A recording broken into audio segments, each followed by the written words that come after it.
we have to first understand for cultural heritage our knowledge base and sources. Look at the intangible and the tangible and the sources of knowledge from which they are created. Most of these traditionally built buildings were not affected by earthquake. The age-old structures, they are really gravity-oriented structures. Old Indian temples which are still standing are all of stone. Even if the Indian population stabilizes, most of the persons who are living in this kind of small towns will like to come to main town. So you have to think from all points of view, is this development really a development or are we regressing?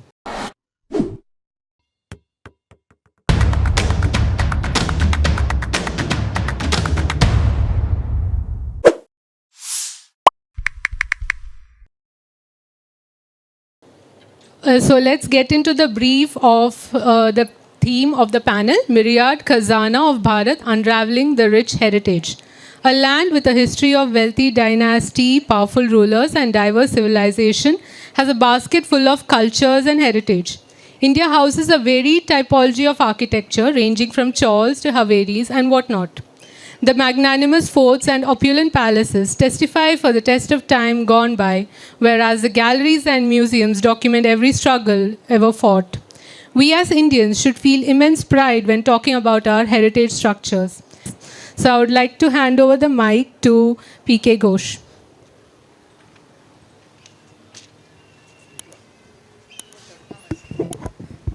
Thank you. The varieties of heritage wealth in entire India, yes, it is so rich. Perhaps we may not be able to its parallel with other parts of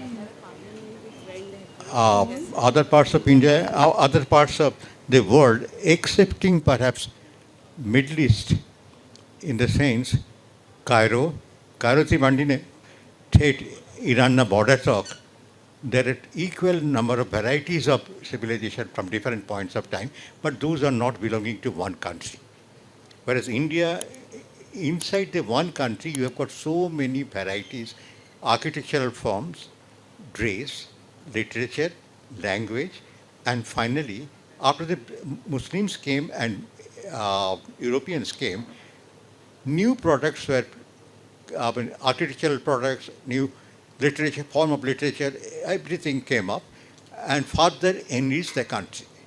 Now the question is, how do we preserve whatever we had from our ages past?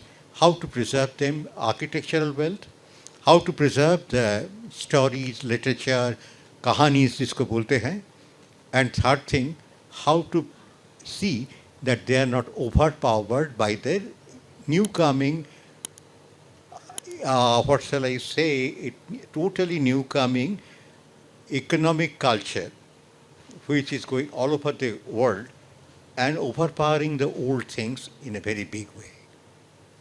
Let us see one thing. Dress. We all put on the dress, which is basically Western today.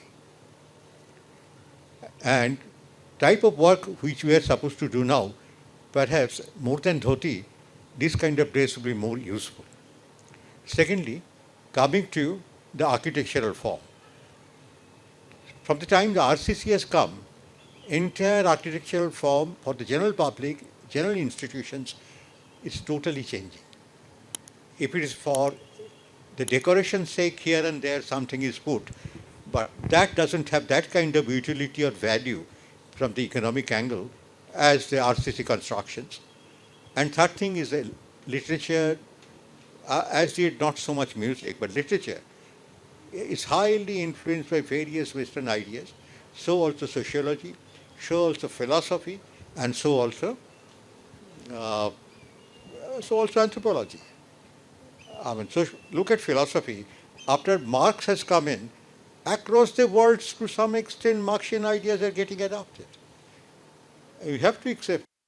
So the preservation, therefore, today's context and sitting in SEFT, Preservation is more or less concentrated, directed towards the preservation of the architectural specimens which are still remaining with us.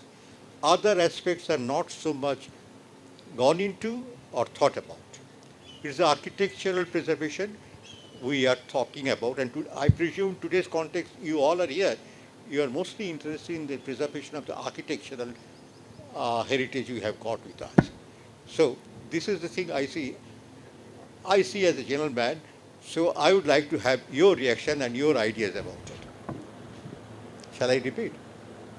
In spite of varieties of heritage, in today's context, what we are doing when this comes to the question of preservation, it is the architectural preservation which occupies our entire mind, not the other part. What do you think about it?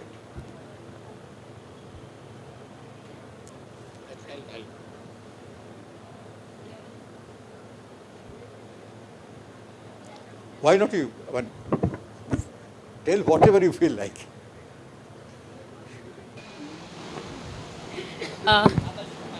Good afternoon, sir. Very much agreeing with your point. Today we are mainly concerned with architecture preserving, where we really miss the point. Why don't we all come to the cluster? Easier to face and you won't get the sun, plus it won't disturb the mind. So yes, totally agreeing with your point that we are more focused on the tactile and more visible architectural preserving, whereas what we forget is with that architecture was that particular lifestyle, those cultural values. If they are not preserved, it's just a standing model of materials. So yes, there is a lacking point in that, and it needs to be worked upon. Well, I would add one more line to your talk, that all these things are product of a socio-cultural context. Yes. It keeps on changing. So preservation means having, for preservation we have to discover certain values in spite of socio-cultural changes, socio-economic changes. Yes, absolutely. That persists. Yes. And perhaps we have not been able to discover all the time that kind of thing. Yes. So again, it's a controversial thing, but Yeah. discussion means controversy. So I'm Yes. throwing this to you No. and by all other speakers also. Absolutely, it's a long way to go. So You have done so much in other fields. You have done so much in other fields. So let's. You know,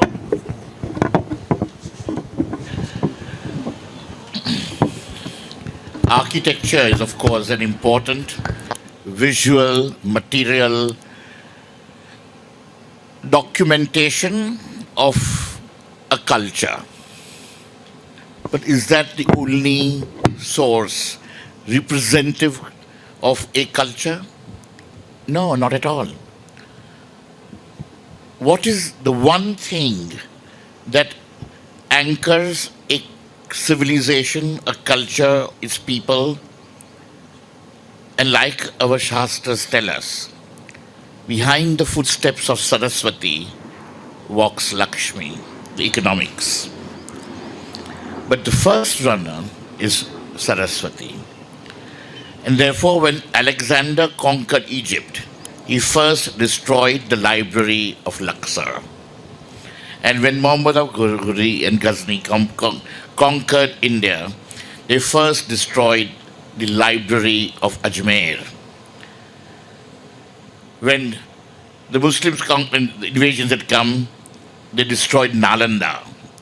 And the fire burnt for weeks, and they burnt all the books. 42 years. Therefore, the real anchor of any culture is knowledge, a knowledge base, which is non tangible. But that is the source from what all other tangible culture is created.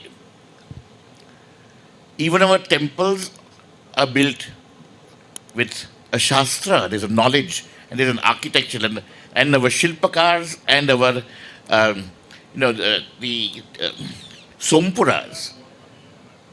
We don't call them architects, and there is no name written that so and so built it, because it was a collective thing built with dedication. That was the Indian sense of aesthetics and belief. But they're as skilled and architects as anybody, and civil engineers as anybody can be. The mystery caste, the mysteries of Gujarat, or mystery built homes. That was a logic to build homes. Wherever the schools of architecture, they learned it as a profession from blood. And therefore, when the earthquake in Gujarat happened and multi-story buildings designed by architects collapsed, the wooden houses of the poles were standing very beautifully and tall. So we have to first understand, for cultural heritage, our knowledge base and sources. And from UNESCO to all our wonderful people across India, all of you youngsters pursuing conservation, do you know what are two most important things in India that should be preserved and we don't even know about it?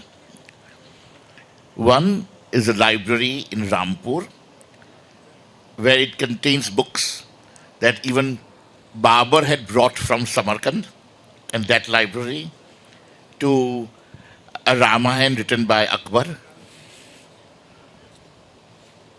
and amazing collections.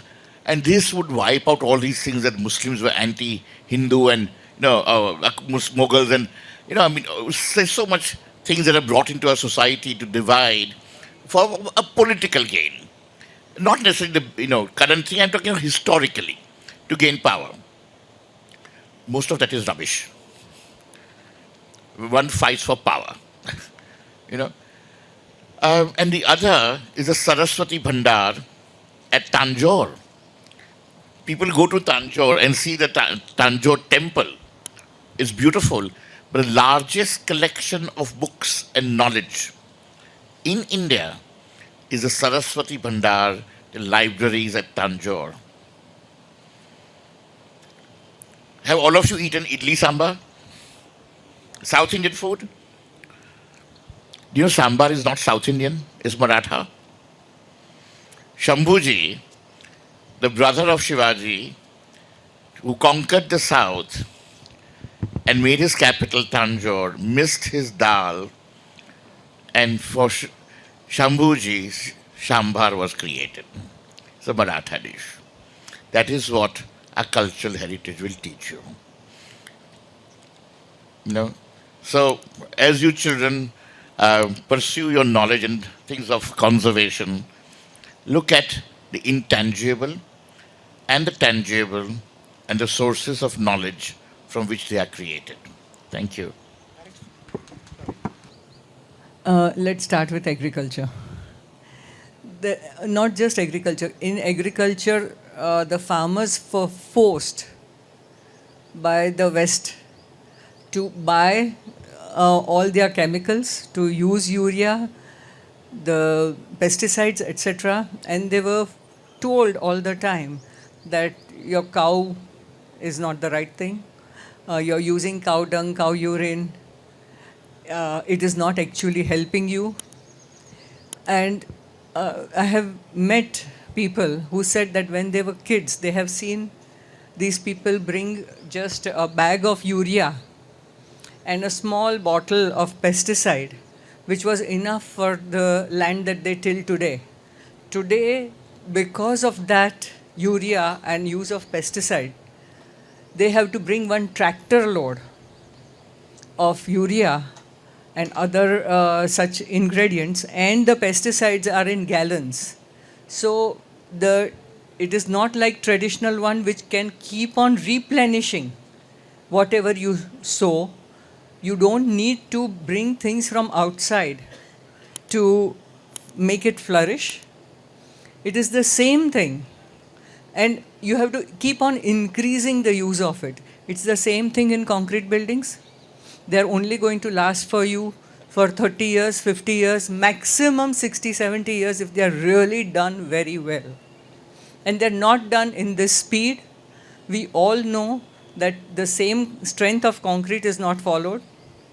Very rarely the kind of curing that it needs is not done. And in 10 years' time or less than that, you see all the lintels cracking up. Whereas if you go and see even a 300-year-old building does not need that kind of restoration that a concrete building does. Most of these traditionally built buildings were not affected by earthquake. If they were affected, it was minimum repairs that they needed to do. So we have to think, what do we ask our institutes to do for us? Teach. None of us know that we had architects who have written books. And just one architect of Rajasthan had written 11 books on different subjects. So every state had so many such architects. I'd like to.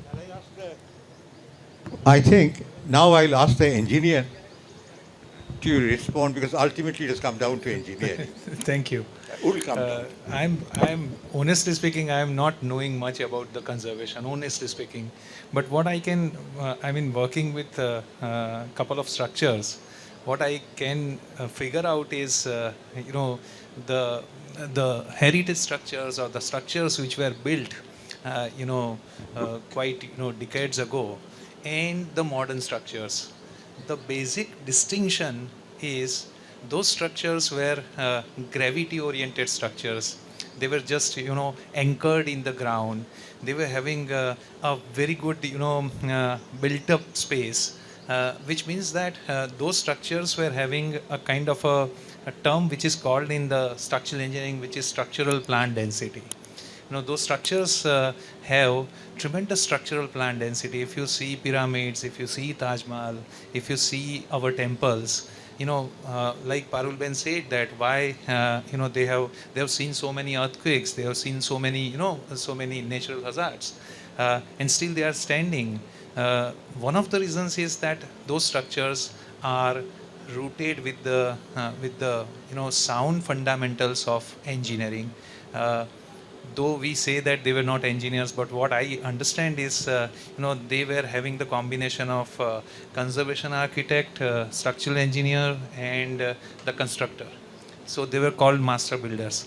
So the thing is that if you compare with the modern architecture or modern structures, they are very active structures, because we need large spaces. We need, let's say that. Unobstructed spaces, and hence what we do is we go ahead with a kind of a very high strength materials. We go ahead with a very very modern materials which are so active, always in the stresses. The structures which are like Bowery or any wow structure, those structures, I like one of the person who was very good at step wells, through his ancestors. He said that this step well is a soya hua structure, which means that the structure is in rest. Actually, you have a structure which is not having lot many stresses built within. And the modern structures, we have tremendous amount of the stresses built within. So always the modern structures will definitely have the active participation in the stress concentration, and the age old structures, they are really gravity oriented structures. And that is to my mind, with my limited knowledge, that is the biggest difference what we are having. And hence even with the simplest materials, those structures are standing. Right now we are using pre-stressed concrete and high strength concrete and high performance concrete, and extraordinary use of cement, and those structures like stone, brick, lime, and wood. This is just four different materials, but so nicely connected with each other, merged with each other. Though we are having cement manufactured from lime, but still that is having a definite life. So to my mind, if we think of the conservation, we need to really understand the materiality and the systems behind it. That is what, from the structural engineering perspective, that is what is really very very important. And hence the understanding to work with the structural system also will be very, very simplistic. Like, nowadays what is happening is if you ask somebody to do the manual calculation, it's very difficult, right? And the thing which was very simple before 10-15 years is now becoming very difficult, in all the offices, because we are really meant to do the complexities. We are really meant to work with the complexities, and these structures are so simple structures, and that is why I feel that there's a starking difference between the modern structures and the structures which are heritage structures. So, young friends, in the beginning, we came to a stand that as if we have to learn everything anew because we don't have that kind of intellectual property which can enable us to deal with the structures particularly. And Parul has mentioned we were equally proficient in agriculture. We are destroying that for the benefit of the manufacturers of manures and various kinds of, I mean, little bit DAP. DAP मिल जाता था, but DAP we have to buy it today for doing the agriculture. So therefore, what will be your job? I would request you, when you go through your studies, try to find out what is your idea about the wood structures, what kind of things they were using, and if it can be quantified, if you can write it down over a period of time, we might rediscover those things. Even today, South Bay temples are being built, but mostly they are stone upon stone, and stone is secured by something. But that kind of detailed calculation we will not be needing while doing a multi-story building, even perhaps. I don't know. But we can, one of the aims of your life could be rediscover the principles which were used for building huge temples, huge buildings, huge halls when we were not acquainted with the RCC, we are not acquainted with the structural systems which West is telling us to do. So this is what I thought I'll bring it in. Then the question arises, further question. Now one question is, the large space which we can cover today by one large roof, in the earlier period it was not possible. Earlier you have a veritable jungle of pillars over which the roof is there, and then inside that people are there.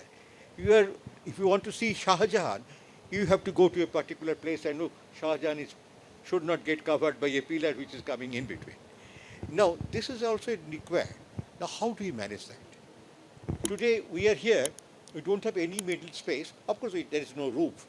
Even if the roof had been there, middle space will not be occupied by the roofs. So there, what can we do? Our old designs and old calculations which are there, is it possible to create that kind of strength which we get from RCC or modern calculations? Today we are not getting that. Another thing that you need to also think about your future, like we don't have many years to live, but you will be, overpowered with all the rubble of concrete and the modern materials which are being used today, because the concrete is not recyclable, cement is not recyclable, bricks, I don't know how long you will get that, and the metal that we are using, like for aluminum, a lot of bauxite is used. And while they are using the bauxite, when they are excavating that out, they are really ruining the pristine rivers. They're ruining the whole environment from where the bauxite is mined. And you should actually Google and see what happens to people around that, the kind of diseases, the way it is affecting the environment. So should you be using that at all? When you're doing all these fins and facades, and what about glass? And most of these glass buildings, they have such thick and very strong glass that the fire department says that, we cannot break into it. If there is a huge fire, many people will die in it. because there are only certain designated openings that you would have in that with the glass facade. Of course, it's increasing a lot of heat inside, even if they say it's e-glass or you have to use double glass. How much of energy are you using? And if you start putting solar panels, that's not the end of it. Like, because the material that you use in solar cells is also not biodegradable. So you have to think from all points of view, is this development really a development or are we regressing?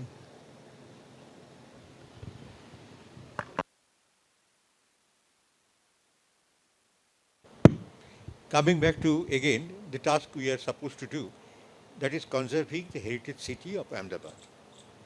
Now, what does it mean in concrete terms? It means the buildings which are there, they should be remaining intact, and if there is any danger, we should correct it as quickly as possible. Now, there are two types of, broadly speaking, two categories of buildings. One are the which are called monuments, which are protected by the ASI, Archaeological Survey of India. Those are mostly the masjids, and then some of the other little bit of fort, etc., are there. And this is one. Other thing is we have got the small houses inside the pole. That means very small rooms and very small, usually small houses, but all with a courtyard. That courtyard ensures circulation as well as light in the daytime. This is what we have got in our thing. Preservation means we have to see that these courtyard houses, one is side houses are supporting the center house. So it is not only the individual house, entire row has to be seen that they are in full health, they will be supporting each other, and they are also not being, if they are also supported with a backside building, those are also in good health and a full series. Now, how to ensure that? This is one point. Other point is use of old plastering. That is mainly based on lime, not cement. Now, today's context, what's happening, the Karigar who were there, their numbers are also dwindling, but even then there are sufficient number they can do this work. Their charges might be slightly higher. But the main point is, many of the modern engineers won't like this kind of plastering.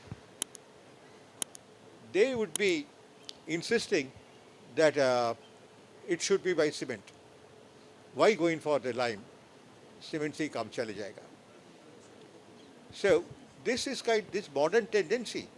How to contest that and ensure that while conserving the old houses, we adopt the old methodology, old type of materials, and use them for reconstructing or strengthening those houses. This is also a challenge which you will have to respond. As my colleague said, that we don't have many long period to go, so it will be your responsibility to ensure that happens. Ahmedabad mein, we are fortunate enough, there are persons, some persons at least, quite sensitive. Rajasthan also has got that kind of advantage. But I don't know whether that will be available in the interior portions of UP. Say of all places, Varanasi. Varanasi houses, I don't know how are they made today. Those which were made, most of the houses were Chuna only. Most of the houses are built by Chuna. But today, new houses which are coming up, even near the Ghat, are modern construction. So Varanasi is not declared heritage city. And old houses are all remaining. They have not fallen down. So your challenge, which you will be facing, how to ensure the old technology is kept alive and old houses at least are built with this kind of material. Now, what we hear, read, that volcanic ashes give some sort of plastering element which is tremendously strong, through which no water passes.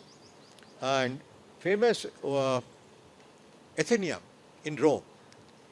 In 1935, from one of the places, some drop of water came out after the heavy rains. Oh God, you would believe. Volumes and volumes were written on that, what they call a disaster. Ultimately, thereafter, again, this kind of thing was not repeated. But they said the people who are discussing this said that it was built by volcanic action. So it cannot be repaired by your cement, etc. That's why they are so over it. So far, it has not been repeated. That's what I have read. So this kind of thing, where they are lucky enough to have that kind of volcanic ashes, and what is the analysis of the volcanic ash, I don't know. But that's a different cup of tea. There are not many like that, except perhaps in Rome or some parts in Italy. We are all doing with the lime, whether Europe or India, I mean Asia or Russia, everywhere it is lime. And Russia में पता नहीं और कुछ है कि नहीं. But quality of that lime might be differing hugely. And anywhere else, whether some plastering is made out of volcanic ashes or not, I do not know. But your younger generation, you have to rediscover it. I don't know what is there. As yet, nobody has discovered it. This is what I thought. I mean, you can respond. There is so there is so much we've said about your inheritance of concrete and rubble and unrecyclable and unsustainable things that your generation is going to have. Well, on the positive side, we have to use knowledge and technology and development. It's part of civilization's growth. So that should not scare us. But how we use it, and with that, your generation, what it is going to create, and that is the heritage you will build for future generations. So be conscious of that and build beautiful heritage that a nation and our humanity will be proud of. And that will be sustainable for our earth and beautiful for people to look at. Thank you. Thank you for this very short and sweet panel discussion. It was a very informative in terms of materiality and how important conservation of heritage is, and how we define heritage in India. So we have a couple of questions for each one of you. You can answer it.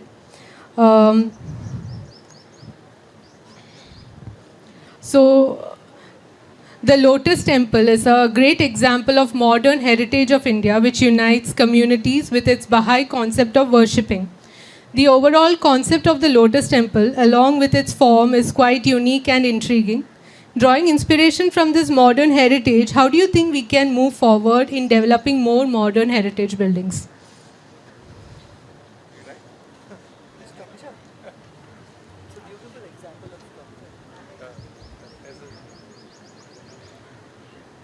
As a structural engineer, I mean, I can answer that because that is really fantastic example of structural system, the modern structural system, along with the material. There are sir said that we have to understand and we have to choose very thoughtfully what kind of the system and material is to be used, which will be really become the heritage for the next generation. So some of the materials, like if we talk about Baha'i or Lotus Temple, the material itself is the form of concrete, but then how you are using that, whether the concrete is good in compression, so how you are preparing the system in such a way so that the material adaptability and its compatibility works every time. So I mean, as far as modern heritage is concerned, I mean, if we think of Lotus Temple, fantastic load transfer, material and system, everything works together. And probably that will be very, very simple, for the next generation to do the conservation. So the point is that how we are thinking in terms of the material and system, which will become the kind of the simple say source, or which will become a kind of a simple example for the next generation to take it forward. architectural Parul can talk about it. If we do all modern architecture that we go ahead with as sensitively as that, and looking at, there's no air conditioning required, there is free flow of nice cool air. If those principles are adapted in the new buildings, whether it's an office building or a house or whatever it is, then of course it will be beneficial, and it can at least contribute for that period of time very positively, at least till it lasts. But we are not doing that. We are going against all that and really creating a mess for everyone. You cannot.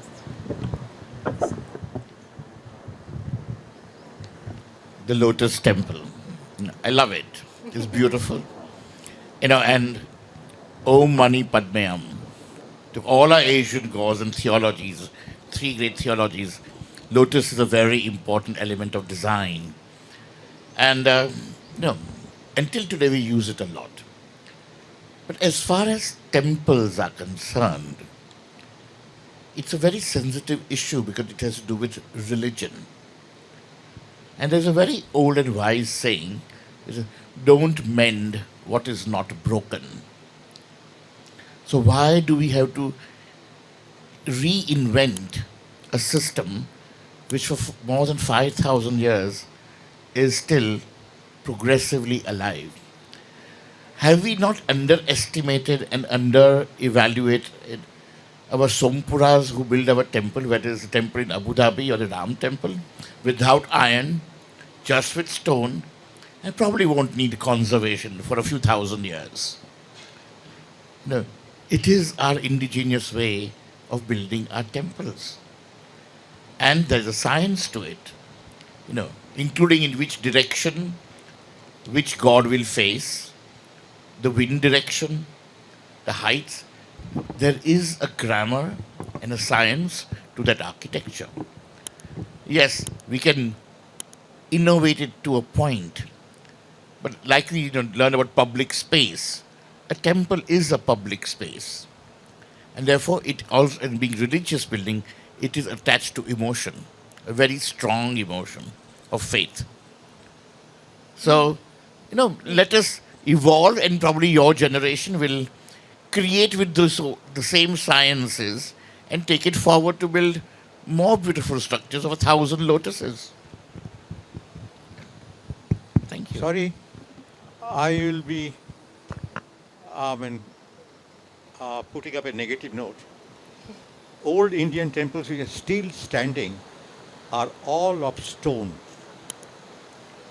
Our houses when we built, not of stone, brick.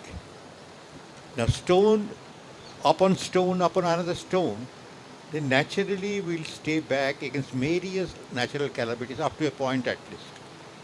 So therefore, a great shake in the land, an earthquake, didn't bring down many temples. Some of them did, but most of the temples were not broken down by that. Great flood also had not washed away the temples. And the temples which could withstand the flood, which could withstand the earthquake, they are all stone temples, heavy stone temples. And South Bengal, they are all by granite. And it is also not true that always by a team, no particular person was so prominent. If you go to Somnathpura, not Somnath, Somnathpura, after Karnataka, after Bangalore, then Mangaluru, thereafter, I've forgotten the exact location, there is signature of the architect is there. I've seen that. Number of places architect signatures are also there. So they are not always anonymous, they knew. And in fact, one architect, he has written in Sanskrit. Most of them are written in Sanskrit also. He claims his superiority over all the Brahmins also. Not like Sompura Sahib, लोग को कहना पड़ता है कि we are also Brahmin, we did the Somnath temple. They openly say, yes, we are Brahmins. And they have given some dictate to the Brahmins even. Last year, one Kashmiri lady was delivering a lecture in Indian International Center. She brought out all these slokas and the signatures. I have seen those signatures. And one more thing she brought out, which is unique. It's artist, a sculptor as well. He was getting granite from a 250 kilometers away from some place. Where from the granite was taken, and in that cave itself, the full of the Durga image which he was to build with that can be seen even today. So, it's peculiar thing it is. Can I add one more thing? Yeah, sure. You know, as far as, I mean, all places of worship are beautiful. Doesn't matter big, small, size, or where.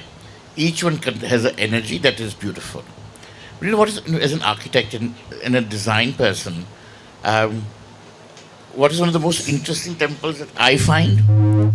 It has to do with conservation. Has anybody here been to Hampi?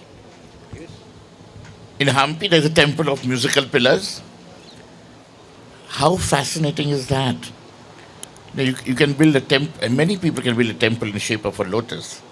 How many can build a temple which is like notes of music? Ingenious. Ingenious. So each stone has a different chemistry, a different sound wave it emanates. To put that, it is science and using science, and yet in the most simple form, a simple temple. But the stones, when played beautifully, can play a symphony, a ragamala. That is indigenous of Indian architecture and design in temples. It's not just about the material, it's more about how you use it. If in religion, I mean, a place of worship doesn't inspire awe, it wouldn't exist. So that is the role of religion. It gives humanity hope. And in times of difficulty and need, we go to a temple or place of worship. Doesn't matter what religion.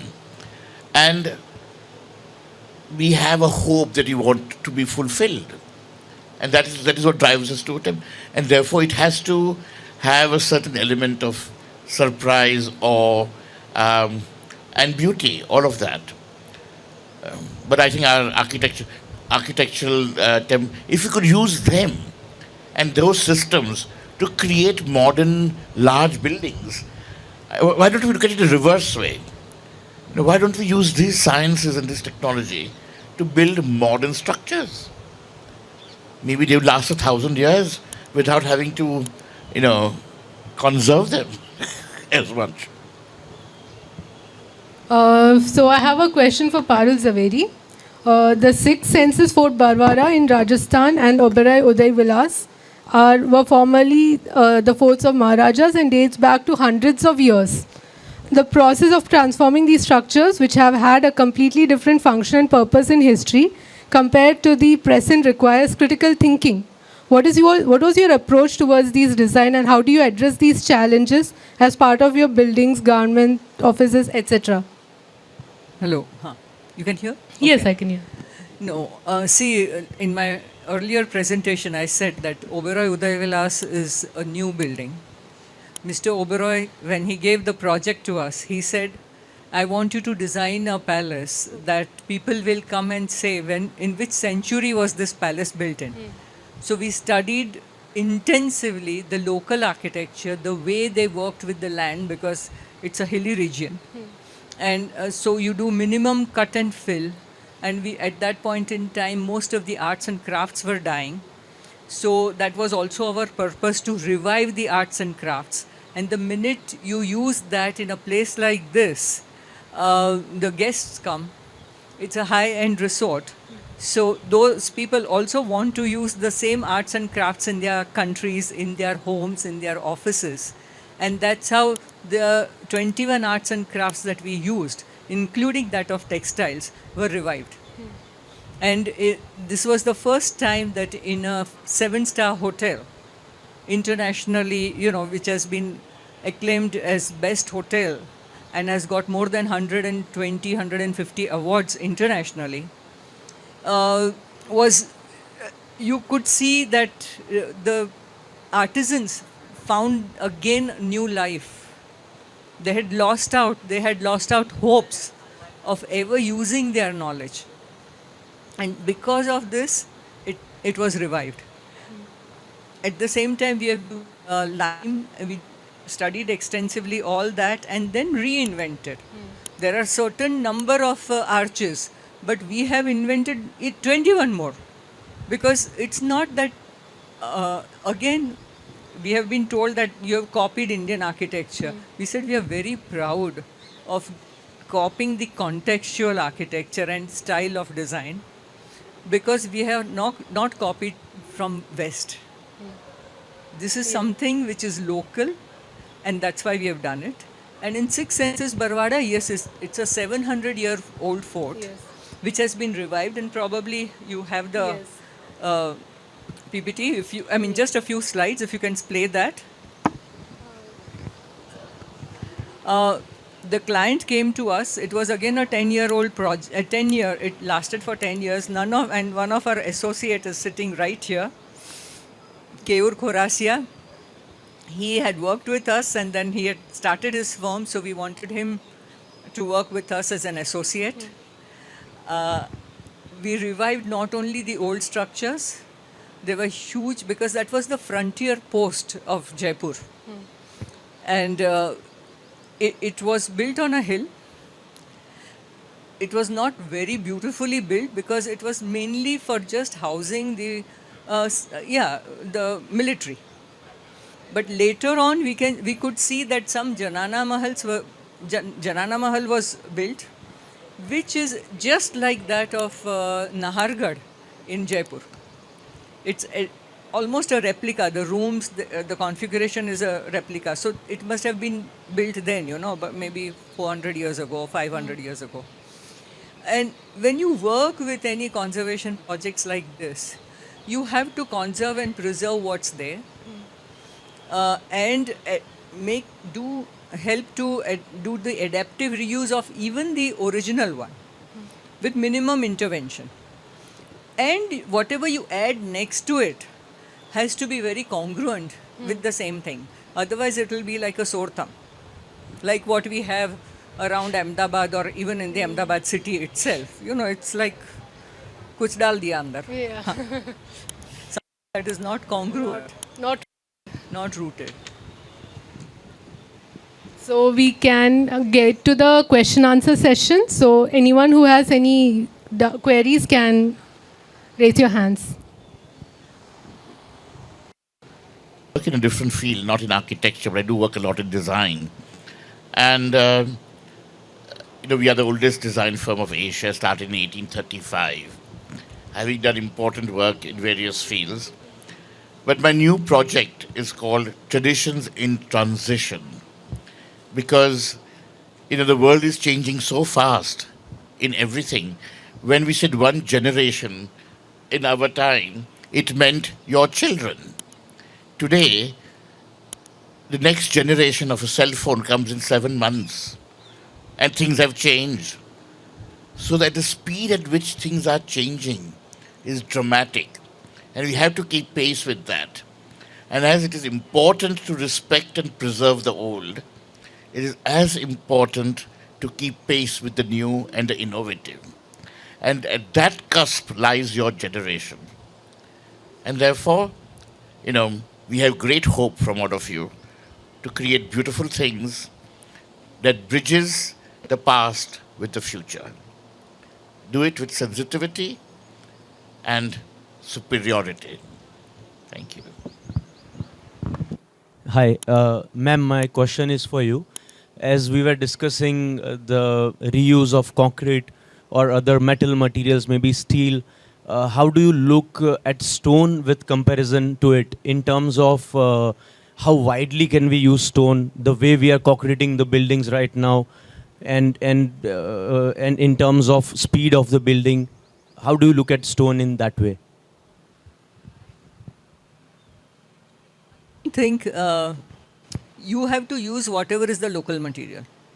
It's not that you carry stone from here for 500 kilometers away or 250 or 300 kilometers away. Just look for what is locally available and build with that. Even the cane and bamboo can last you for few hundred years. Even the mud architecture has lasted for a few hundred years.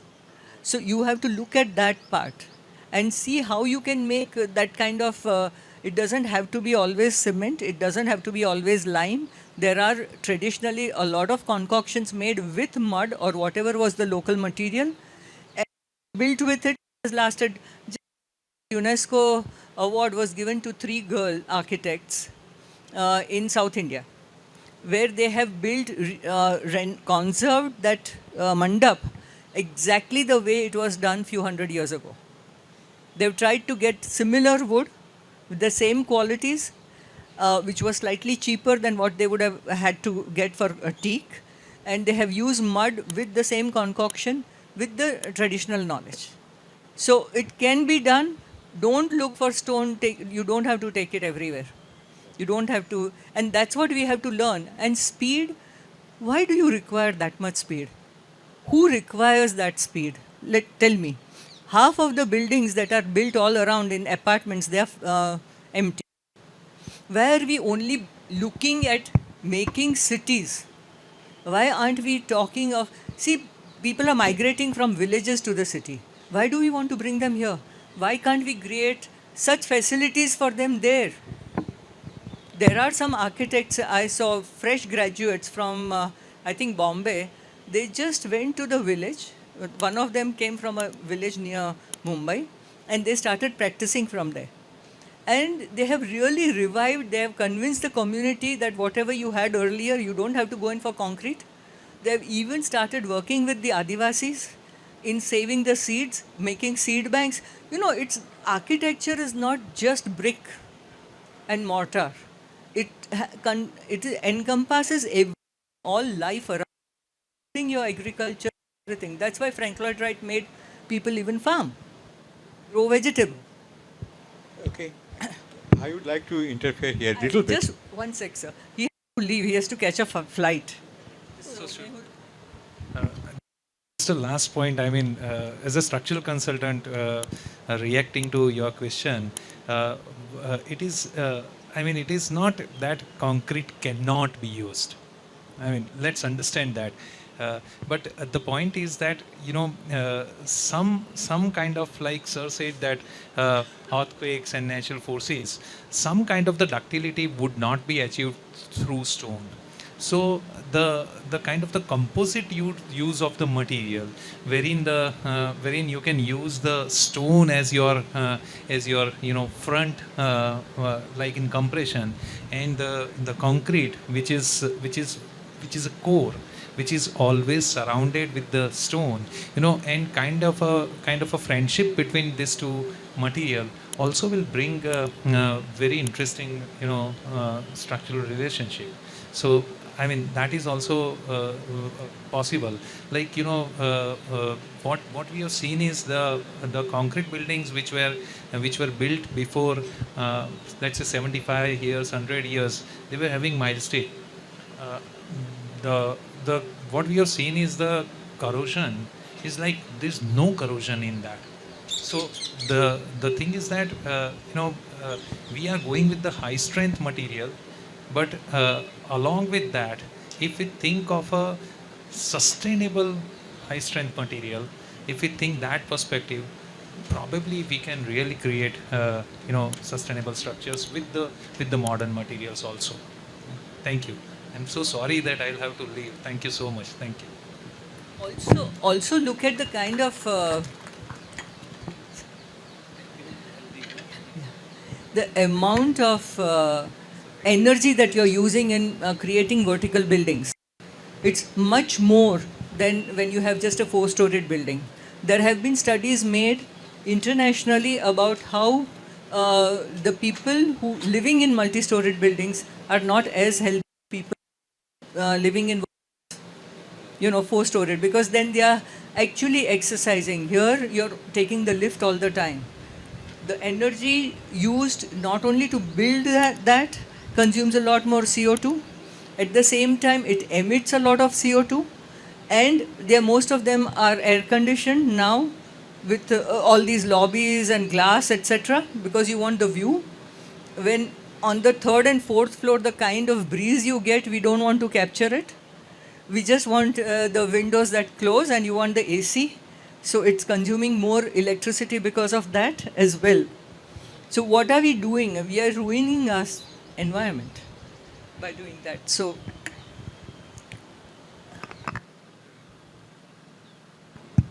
I've got only one point to make. The experts are assuming, am I audible? Yes. Audible? Yes. Now, experts are assuming from various figures that Indian population will be stabilizing in 2043, 43, 44, 45, by 2050 sure. If that is so, the Indian population might stabilize. City population will not. City will be attracting more and more persons. Why? City offers more opportunities. I don't know how many of you are from Saurashtra. Are there persons from Saurashtra? You all know Botad. Botad is a central place. Would anybody like to stay back in Botad? I have asked a few persons who are living in Botad. They, first of all, they avoided. Later on, they said they are not very keen to stay back in Botad. Now, the Botad, look here. On one side, you have got Gondal. Other side, you have got नीचे जाओ तो भावनगर मिल जाता है, धनुका मिलता है. It is not in a bad shape, a bad position at all. Yet nobody would like to. If that is the position, how many persons will think in terms of going down and settling in Jasdan or Limri? I have found that Limri is a beautiful small town. It is now all breaking down. So this thing has to be taken into account. Even if the Indian population stabilize, most of the persons who are living in this kind of small towns will like to come to main town. That means main town will need more and more houses and in perhaps limited space, therefore going up. That's what precisely happening in Bombay or any major town. It's not desirable, but it is happening. Now, how sir, do we answer that? it's because of the government policies which has not concentrated on developing our villages. Our villages are just 4 or 5 kilometers from each other. And if they were seen as a group that can be developed for all these facilities, modern facilities, good colleges, good schools, and good hospitals, etc., this would not have happened because no one coming from these places wants to go to the city. They have nice houses. Even if they don't have nice houses, they have that fresh air, the kind of social relationship that they have, socio-cultural relationship, they don't get that here. And they're missing it. Are you? I don't want to elaborate it further because it take a long time, but the fact remains, the medical, what shall I say, small medical units which have been propounded by the government and they created it, doctors are not available. Doctors do not want to go and stay in the villages. Colleges, professors you won't get. If you could do a college in Botad, how many persons will come as professor and stay back there? So this is the thing. There is other thing which has to be thought of. There is some other attraction in city which villages, howsoever developed it might be, may not be offering them. So this has to be thought of. I am not saying that I am correct, but what she is saying, it might happen like that. But I don't see that. बड़ा शहर तो हो जाता है. And wherever there is income opportunity, it does. Condition. And that was the gradient that we had, and we only had 10 inches of rainfall there, and there could be days, a year that they may not get more than 2 inches or 3 inches of rainfall. So we kept the levels, dig minimum, cut and fill has to be minimized in all our projects. And you use the same soil, same stone that you cut. It's reused, not a single piece of stone goes out of our site. It's always reused. Next. And this is when it was the intensive studies of local conditions that we did, conditional assessment of the buildings, and what were the arts and crafts, and then when it was revived. Next. This is what it looks like now.